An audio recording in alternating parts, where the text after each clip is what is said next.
नमस्कार दोस्तों। स्वागत है आपका सोनू कुमार क्लासेज में। दोस्तों, आज के वीडियो में हम लोग पढ़ेंगे चालकता। तो दोस्तों, वीडियो को शुरू करते हैं।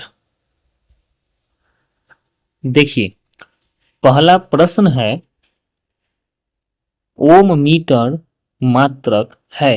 ठीक है, यानी ओम मीटर किसका मात्रक है? तो इसका आंसर है दोस्तों ये प्रतिरोधकता का। ठीक है, चलिए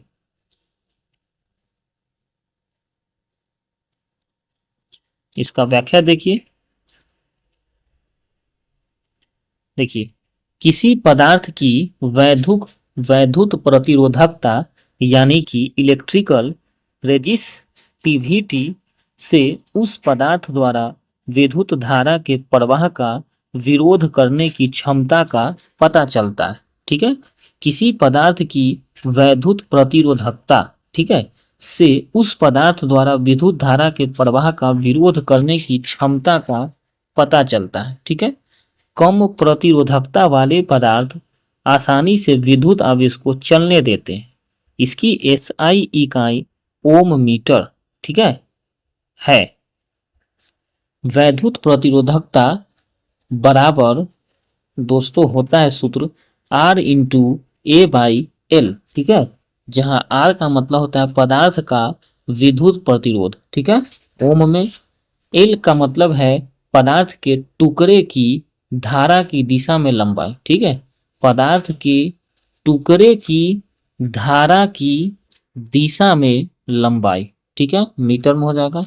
ए बराबर है धारा की दिशा के लंबवत पदार्थ के अनुप्रस्थ काट का क्षेत्रफल। ठीक है, वर्ग मीटर में। ठीक है, ये हो जाएगा। ठीक है दोस्तों, तो वैद्युत प्रतिरोधकता बराबर सूत्र होगा दोस्तों ये R into A by L. ठीक है, चलिए नेक्स्ट।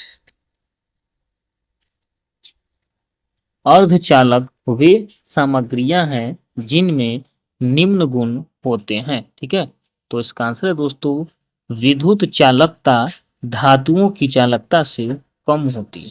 ठीक है, देखिए क्वेश्चन क्या है, अर्धचालक वे सामग्रियां हैं जिनमें निम्न गुण होते हैं। ठीक है, तो इसका आंसर है दोस्तों विद्युत चालकता धातुओं की चालकता से कम होती है। ठीक है, चलिए इसका व्याख्या देखिए।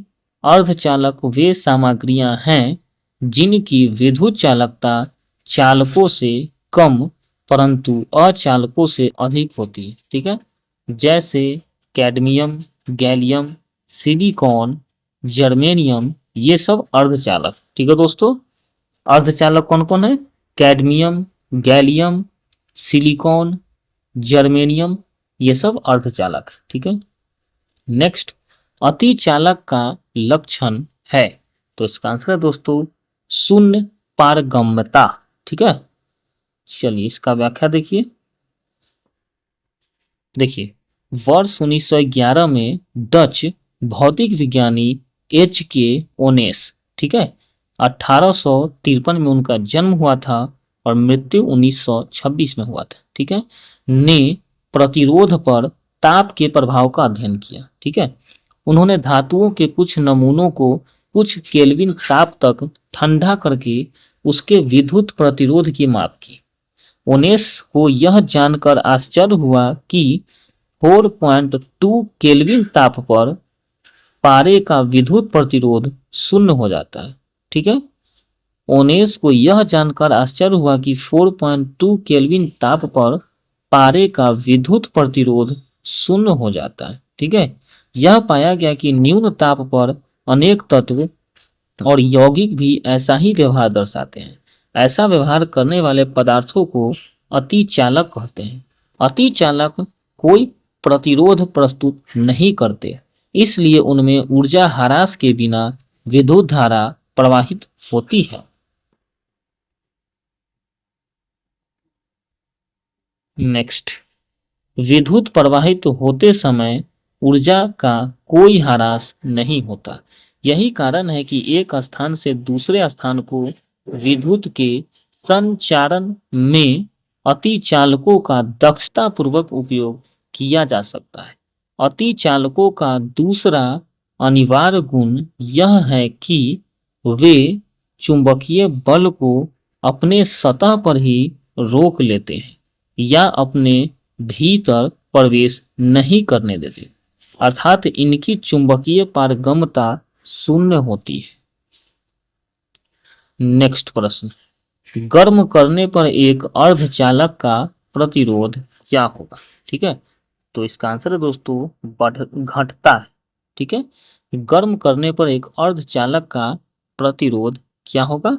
तो उसका प्रतिरोध घटता है। ठीक है, इसका व्याख्या देखिए, अर्धचालक ऐसे ठोस पदार्थ है जिनकी विद्युत प्रतिरोधकता चालकों से अधिक परंतु कुचालकों से कम होती है। अर्धचालक का प्रतिरोध ताप बढ़ने पर कम होता है। इसका मतलब है दोस्तों कि अर्धचालक में अगर हम उसको ताप बढ़ाएंगे तो विद्युत आवेश की गति उसमें बढ़ जाएगी।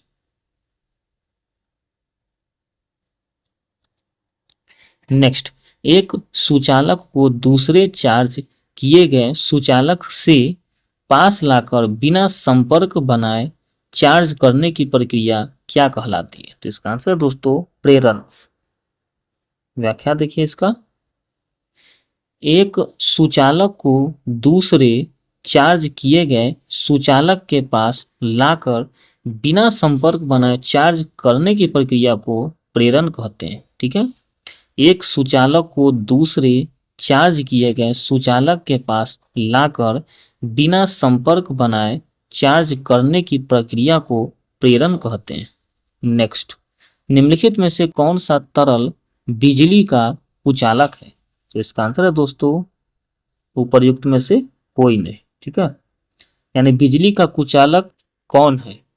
तो नींबू का रस भी बिजली का कुचालक नहीं है, नमकीन पानी भी बिजली का कुचालक नहीं है, संतरे का रस भी बिजली का कुचालक नहीं। ठीक है, व्याख्या देखिए, नींबू का रस, नमकीन पानी तथा संतरे का जूस अपनी प्रकृति में आयनिक होते हैं। ठीक है, यानी इसमें आयन उपस्थित रहता है, अतः यह सभी विद्युत के सुचालक है।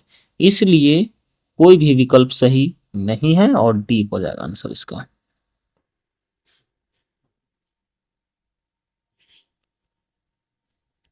तो इस तरह से दोस्तों आज के वीडियो में हम लोगों ने पढ़ा चालकता।